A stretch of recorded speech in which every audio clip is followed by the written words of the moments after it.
Harto ngomong, kata sahabat saya tadi, saya dinasehati bahwa ora dadi presiden ora patean gitu ya. Nah ketika saya ngomongin Pak Harto itu yang nunggu di luar Cak Yus ini. Jadi semua yang saya lakukan selama reformasi yang tidak diingat orang lagi dan tidak pernah diriset dan tidak pernah orang mempertanyakan, seolah-olah reformasi itu pelakunya adalah yang sekarang berkuasa, kan begitu. Mereka semua dulu itu tiarap dan mereka semua itu pengikut Soeharto. Orang yang sekarang demo-demo seolah-olah anti Orde Baru, mereka adalah orang-orang yang makan dari uang Orde Baru.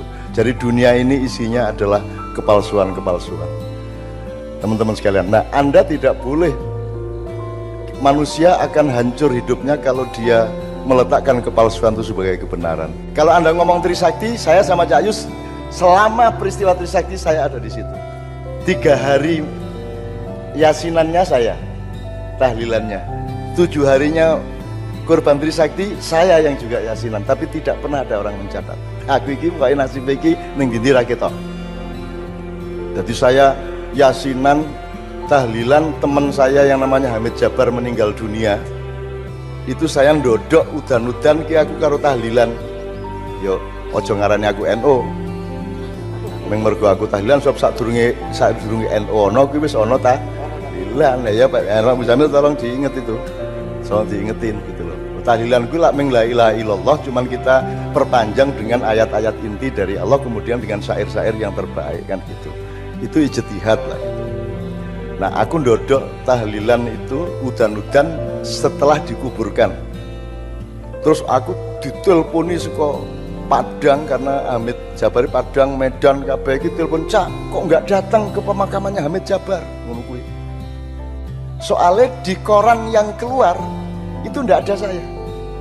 Lah aku iki sing ndodok udan-udan isih. La ilaha illallah ini ditelepon kok ora teko. Piye mosok aku arep misuh tengah-tengah tahlilan gitu. Nah, kan begitu. Itu contoh saja. Nah, saya tidak mengatakan saya akan menagih sejarah, tidak. Tapi zalim, orang yang tidak mengakui A adalah A. Dan Anda akan hancur kalau Anda tidak mengenal ibumu, bapakmu, dan riwayat asal-usulmu. Demikian juga semua orang yang sekarang korupsi dan menikmati reformasi, kalau dia khianat terhadap kebenaran apa yang terjadi pada tahun 1998 itu, Anda akan kena. Wa may ya'mal mithqala dzarratin khairan yarah wa may ya'mal mithqala syarran yarah, dan waktunya akan segera tiba.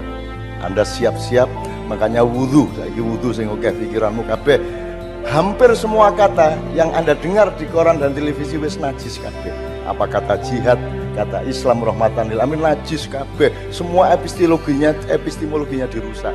Bahkan hukum yang padat itu bisa diterapkan secara terbalik oleh hakim A dan oleh hakim B. Jane mung ora wudu tok kuwi wis najis munggo wis kudu adus anu kuwi. Adus wedi pisan. Aslinya gitu ya teman sekalian. Nah, kalau Anda ngomong gerakan sholawat, pendirian Ma'iyah, Tombo Hati, Kiai Kanjeng kemana-mana, kalau sekarang Zaki yang ngurusi, dulu di era itu Cak Yus. Monggo Cak Yus. Bismillahirrahmanirrahim. Assalamualaikum warahmatullahi wabarakatuh. Alhamdulillah bisa silaturahmi malam ini dengan teman-teman. Saya bayangkan kalau gagasan Mas Helmi dan teman-teman Progres ini menulis, itu adalah menjawab bahwa tidak boleh lagi ada kejadian kelak anak cucu kita akan sulit mencari data tentang gerakan Ma'iyah di mana-mana yang sudah dilakukan. Tiba-tiba hilang begitu saja tanpa tercatat oleh sejarah. Ini yang menjadi catatan mungkin Mas Helmi pertama ya. Saya menjadi saksi hari kejadian kerusuhan pertama di Jakarta, dibakar di mana-mana. Saya sama Cak Nun keliling kemana-mana bawa mobil sama seorang supir. Di belakang mobil kita adalah air putih aqua dan karpet gulungan, sehingga berkali-kali dicegat oleh tentara. Tohan tidak selawatan.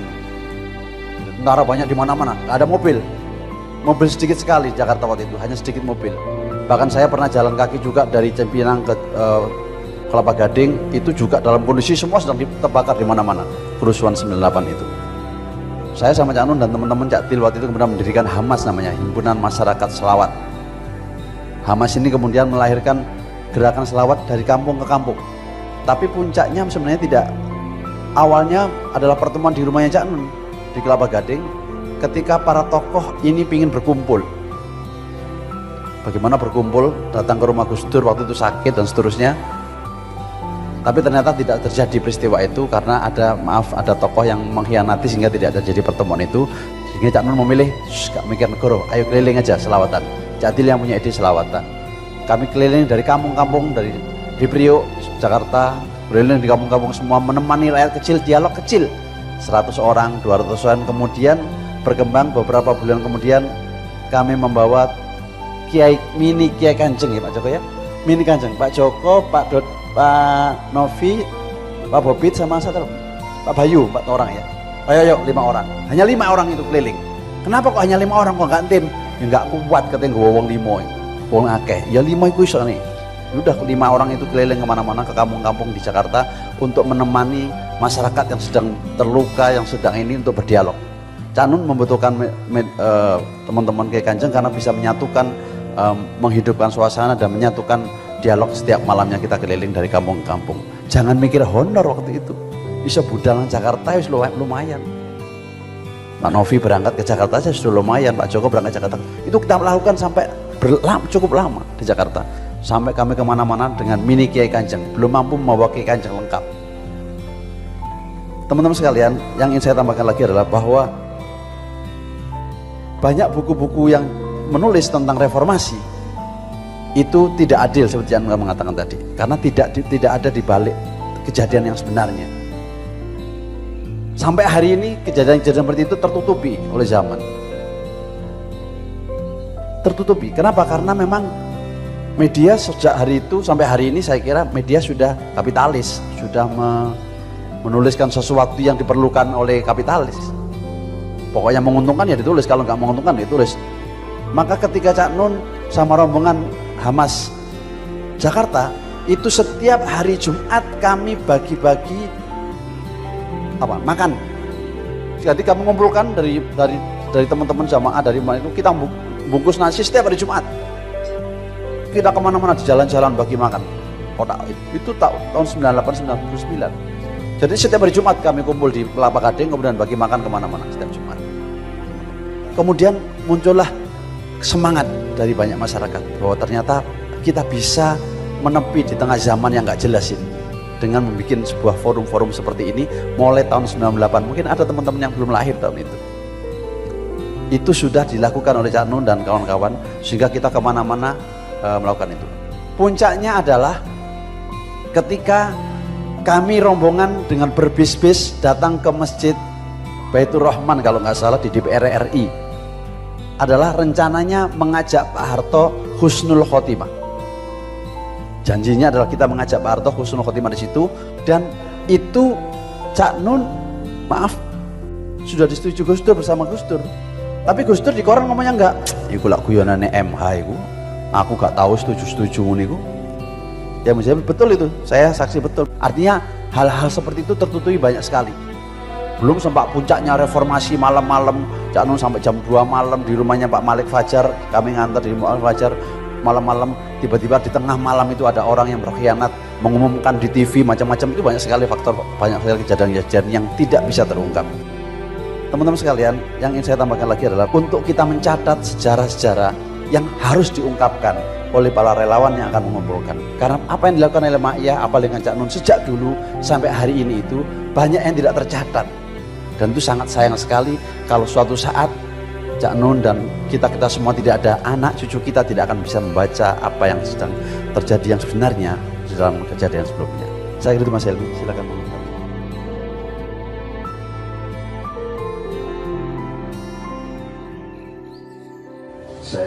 Saya tidak boleh lupa hal-hal yang berguna bagi saya dan kita semua. Karena tanggal 17 Mei tahun 1998 itu tempat ini mau dibakar. Jadi sekolahan anak yatim Zaitunan, terus rumah induk ini dan semua komplek ini diancam akan dibakar. Sehingga penghuninya Mbak In, Mbak Roh, Mbak Liza, Zaki semuanya sudah, semua anak-anak yatim juga sudah kita larikan. Terus barang-barang terpenting juga sudah kita ungsikan. ancaman itu karena saya dianggap membela Soeharto. Jadi urut-urutannya tanggal 12 Mei 1998 itu ada padang bulan di Jombang, dan kita melakukan istighosah cukup lama dan besar-besaran karena besok pagi akan terjadi kerusuhan di Jakarta, sehingga pagi saya langsung ke Jakarta dan terjadi kerusuhan, bukan karena saya datang terus terjadi kerusuhan, bukan karena saya sudah rencanakan sejak di padang bulan, tapi pokoknya gitu itu. Tanggal 13 kerusuhan di Trisakti, enggak, 11 itu padang bulan, 12 mulai kerusuhan di Trisakti, 3 pembunuhan mahasiswa itu, demo dan pembunuhan, penembakan dari jembatan itu yang sampai hari ini tidak bisa dilacak siapa yang melakukan, dan pelaku-pelakunya tetap akan kita jadikan calon presiden. Saking Rohman Rohimnya hati kita ini. Kemudian tanggal 13-nya melebar dengan penjarahan-penjarahan, toko-toko, dan saya berada di tempat itu di semua kerusuhan. Saya 13 kerusuhan. Pak Harto mulai ketakutan karena kalau sama mahasiswa dia sama sekali tidak takut, tapi kalau rakyat mengamuk dan menjadi, maka berarti dia hatinya hancur karena dia merasa gagal menjadi pemimpin. Kemudian tanggal 14 melebar ke luar kota, Solo dan lain sebagainya, terjadi pembakaran mall terus. Kemudian 15-16 secara sporadis terjadi berbagai macam kerusuhan, tapi juga negosiasi-negosiasi. Semua pada kebingungan, TNI tidak satu, ada TNI merah putih, ada ABRI waktu itu, ABRI merah putih, ada ABRI hijau dan sebagainya. Ada Kiflan Zain di tempat hijau, ada Syafri Samsudin, kemudian yang di merah ada Edi Sudrajat, ada beberapa jenderal yang lain. Saya waktu itu tinggal dengan Mbak Fia di Kelapa Gading, dan Kelapa Gading itu pecinan. Ada 2 pecinan di Jakarta, ada kota Cina di Jakarta, yang satu Glodok, yang satu Kelapa Gading. Glodok hancur lebur, Kelapa Gading aman karena ada saya di sana. Saya artinya perusuh-perusuh tidak tega sama saya, sehingga setelah selesai kerusuhan Cina-Cina semua berkumpul, saya sama Mbak Fia diundang untuk menyatakan terima kasih, dan saya bingung matur nuwun napa niki, soalnya tidak ada kerusuhan di sini karena mereka kecewa sama saya. Saya tidak tahu yang sebenarnya terjadi apa, tapi pokoknya seperti itu kejadiannya. Terus tanggal 17 saya mendengar di sini rusuh, kemudian waktu itu saya bikin di sini, di ruangan ini sebelum dibangun ini, saya memanggil yang sekarang orang yang jadi ketua Sarjana, Mas Brotoseno, dengan pangapnya dan beberapa muridnya dalam aktivisme Jogja pada waktu itu, untuk membuat Pisauanan Agung, mengumpulkan 1 juta rakyat Jogja di alun-alun. Nah, saya Brotoseno bekerja keras mengumpulkan, dan nama itu yang bikin saya Pisauanan Agung, itu baru pertama kali terjadi dan belum pernah lagi terjadi, dan belum pernah ada kata Pisauanan Agung. Itu harus dilahirkan kata-kata itu oleh turunan raja-raja terbesar Jawa. Bapak orang sing lacak ya. Terjadilah, dan di Pisauanan Agung itu terjadi di alun-alun. Saya pas di Jakarta karena saya memang ngurusin Jakarta. Disitulah saya difitnah. Di acara yang saya bikin itulah saya difitnah bahwa saya orangnya Soeharto. Maka kemudian kasihan ini mau dibakar dan seterusnya.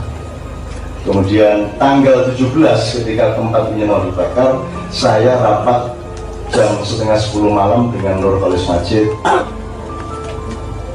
Malik Fajar, Utomo Dananjaya, dan 2 orang lagi.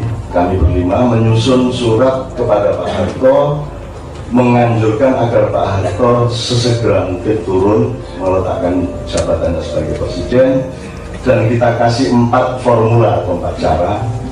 Nah, tanggal 18 besok pagi itu kita konferensi pers di hotel wisata di sebelah baratnya Hotel Hari, dan saya yang ngaji, saya yang mimpin doa, saya yang ngajak mereka menangis dan seterusnya. Tanggal 18 pagi surat itu kita kasih secara resmi kepada Menteri Sekretariat Negara yaitu Bapak Saadillah Mursyid. Kemudian sekitar jam 1 siang surat itu langsung dikasihkan kepada Pak Harto. 18 pada Isya Pak Harto telepon Cak Nur dan telepon saya dan menyatakan terima kasih atas saran untuk turun dan dia bersedia untuk turun. Kemudian dia mengatakan kalau bisa turunnya saya gantinya presiden ini jangan sampai menimbulkan kerusuhan apa-apa, harus kita jaga bersama, maka saya mohon ditemani untuk meletakkan jabatan. Maka paginya kita diminta ketemu oleh Pak Harto, 5 orang yang tanda tangan surat meminta Pak Harto turun itu ditambah 4 orang supaya jumlahnya seolah-olah seperti Wali Songo. Ditambah Gus Dur, ditambah Pak Aliafi, ditambah saya lupa 2 orang yang lain. Gus Dur orang yang paling nikmat dalam pertemuan itu karena dia dalam 1 jam pertemuan 55 menit tidur. 5 menit terakhir dia bangun. Setelah saya ngomongin Pak Harto untuk supaya turun dengan guyon, dan Pak Harto tertawa, seneng.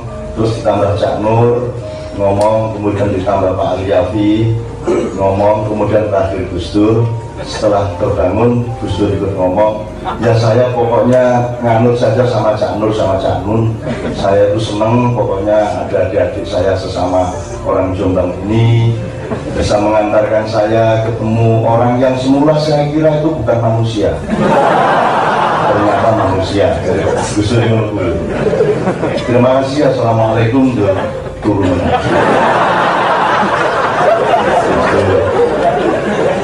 Itu terjadi pada tanggal 19. Jadi ini saya sekedar mengingatkan, saya tidak, artinya gini, saya tidak boleh lupa bahwa saya nyuwun sewu, saya disuruh Tuhan untuk ngomongin Pak Harto agar dia turun, karena tidak mungkin ada orang lain yang ngomongin dia, karena orang yang lain adalah orang-orang yang hebat. Dan kalau Pak Harto berhadapan dengan orang hebat, dia lebih hebat. Maka orang hebat harus dihadapi oleh orang lemah. Karena kalau orang hebat melihat orang lemah, dia menjadi lemah lembut. Maka dia kemudian menuruti kelemahan itu. Mau caranya wong seki menunggu. Pak Amin Rais kita larang untuk ikut dalam pertemuan 9 orang itu karena alasan saya, Pak Amin Rais itu seekor singa dan macan yang luar biasa dahsyat. Dan kalau Pak Amin Rais ikut ketemu Pak Harto, maka Pak Harto akan menunjukkan dirinya bahwa dia adalah raja singa dan raja macan. Maka sebaiknya singa jangan bertemu dengan macan supaya bisa terjadi negosiasi yang sebaik-baiknya. Artinya Pak Amin tidak ikut, kita tinggal di Jalan Indramayu nomor 14 pada waktu itu. Dan seterusnya saya tidak akan cerita banyak, saya cuma ingin mengingatkan bahwa pasti ada koran TV yang ngomong mengenai reformasi, dan jangan pernah berpikir bahwa hal-hal yang saya omongkan tadi disebut, karena mereka tidak mengerti apa-apa mengenai reformasi. Mereka bukan pelaku, mereka adalah penjual tembung jari. Jari ini. Gila wakola kasarabi anwaun wa askar.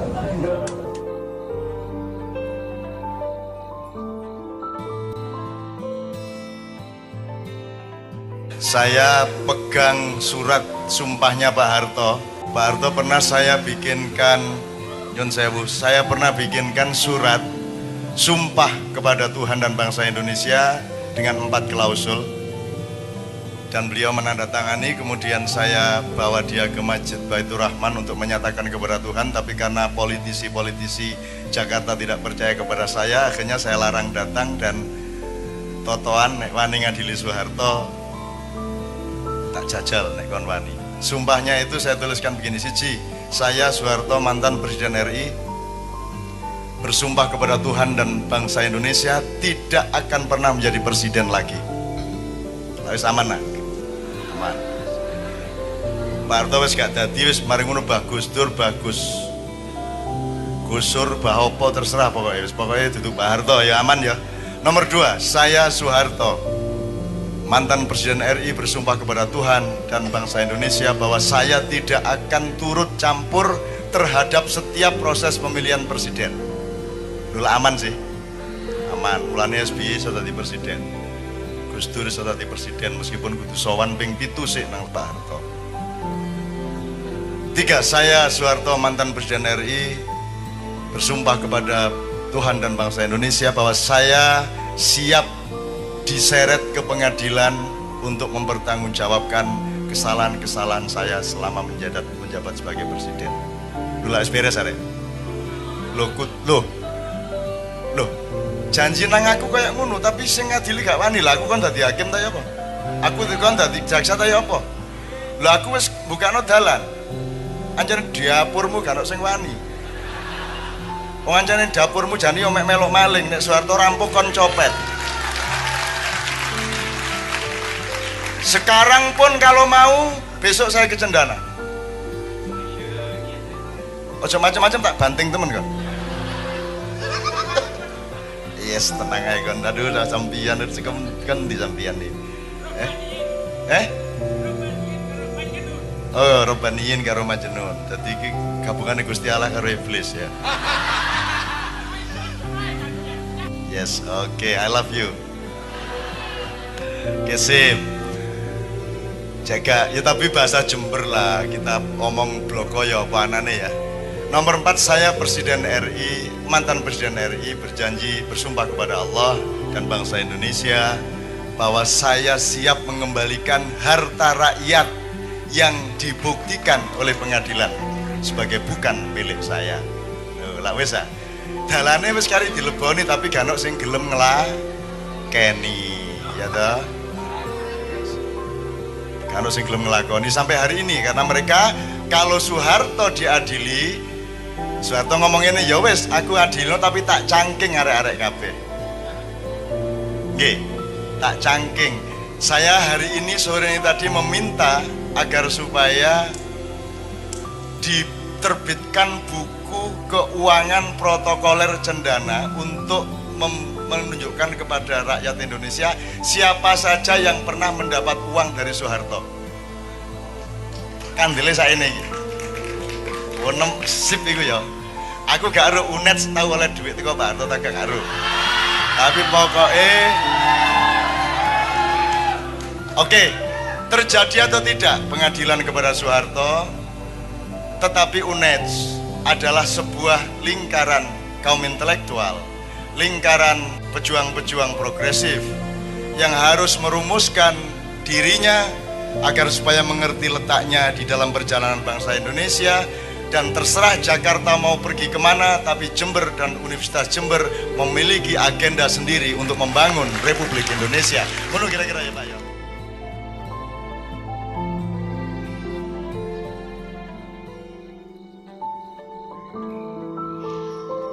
Selalu terdengar olehku suara dari paruh Garuda itu. Kalau kau hisap darah rakyatku, akan kutagih darah itu. Kalau kau ambil tanah mereka, akan kusengsarakan hari tuamu. Kalau kau rebut hak mereka, akan kubatalkan kebahagiaanmu. Kalau kau rampok kenyang mereka, akan kulaparkan anak cucumu. Dan kalau kasih Tuhan kepada mereka kau halangi, mayatmu takkan kuhormati, kucabik-cabik dan kubelatungi. Tiba-tiba wajah Garuda itu tertawa. Yang dulu, aku atau kamu?